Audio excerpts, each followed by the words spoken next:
This 2,000-year-old book conquered the modern world.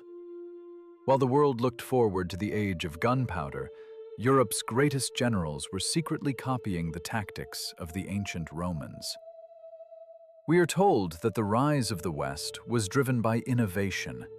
We are told that new technology shattered the medieval world and created the modern army. But the truth is far stranger. The modern army wasn't an invention. It was a resurrection. This is no history. And today, we open the manual that changed warfare forever. If you open a standard history textbook, you will find a very specific story about how the modern world began. It usually goes something like this. In the Middle Ages, war was a chaotic affair fought by knights and peasants. Then, in the 1500s, gunpowder arrived on the scene and changed everything instantly. The story claims that firearms were so deadly and cannons so powerful that the old ways simply vanished. It seems logical that technology was the driver of this change. After all, a musket ball can pierce plate armor that would stop an arrow. A cannon can knock down a castle wall that stood for centuries. So, the military revolution is presented as a story of technological genius. We assume that European armies conquered the world because they had better guns and smarter inventors. We assume that the transition from the feudal levy to the professional standing army was a straight line of progress. This narrative is comfortable because it fits our modern bias. We like to believe that new technology always solves old problems. And when you look at the paintings from the era, with their orderly lines of musketeers and geometric formations, it looks like a triumph of reason over chaos. It looks like the birth of the modern age. But there is a massive problem with this story. If gunpowder weapons were so effective, and if these new armies were so efficient, why did they stop winning? When we actually look at the data from the 16th and 17th centuries, we see something that contradicts the story of technological dominance.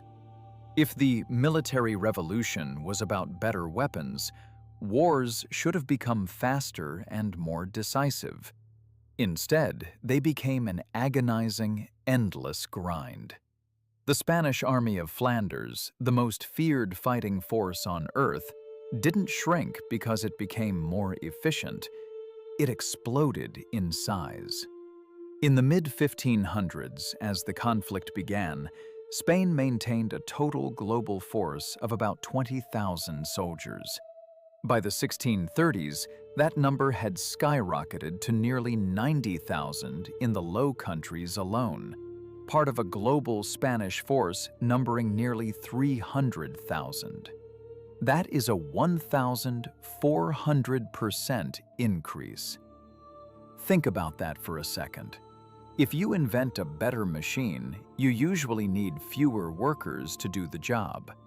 But in the business of war, the better technology, gunpowder, led to a massive bloat in manpower. And here is the second crack in the standard story. These massive armies weren't fighting glorious battles of annihilation. They were stuck in the mud.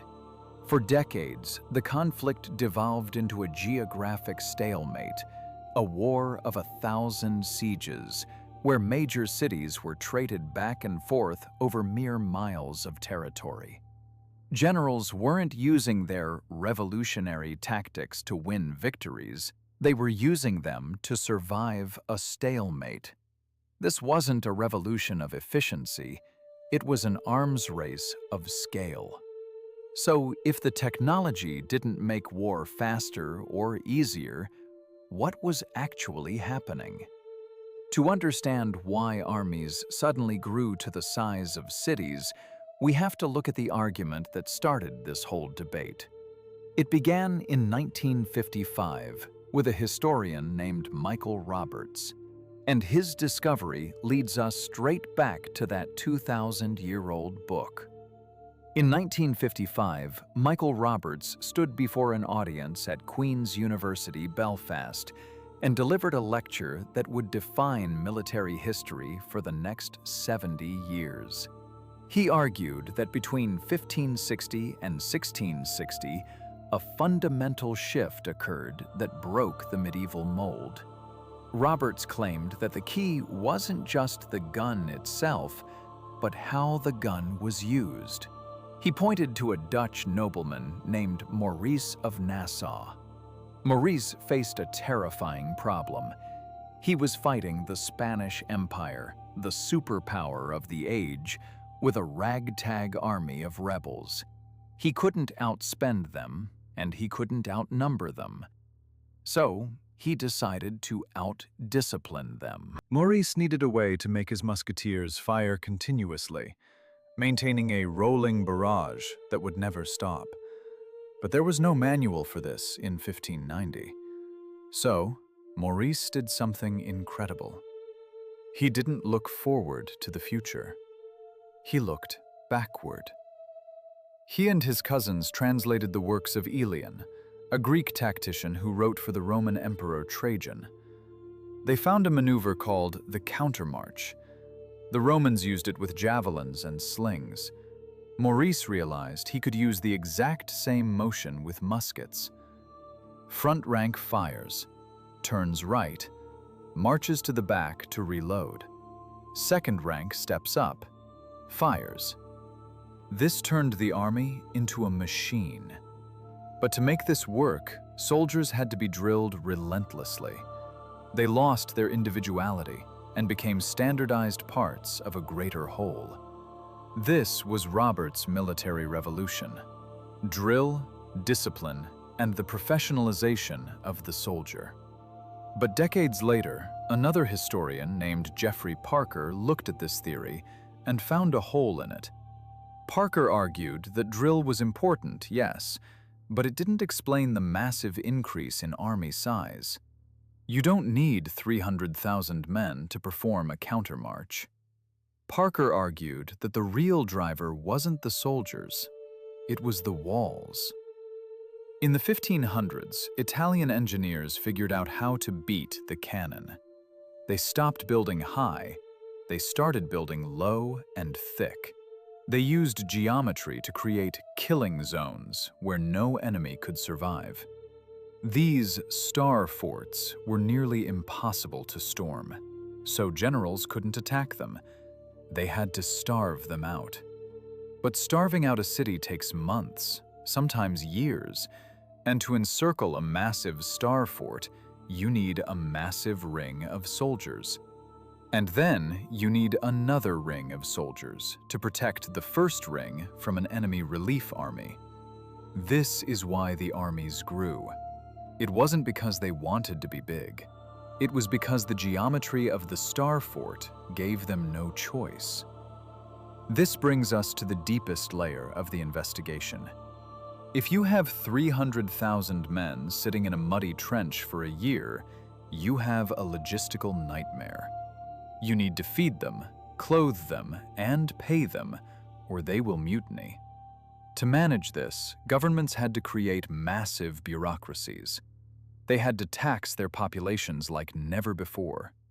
The military revolution wasn't just about fighting. It was about state building. The modern state wasn't built to care for its citizens. It was built to feed the beast of the Star Fort siege. And this brings us back to our central paradox. We have Roman tactics.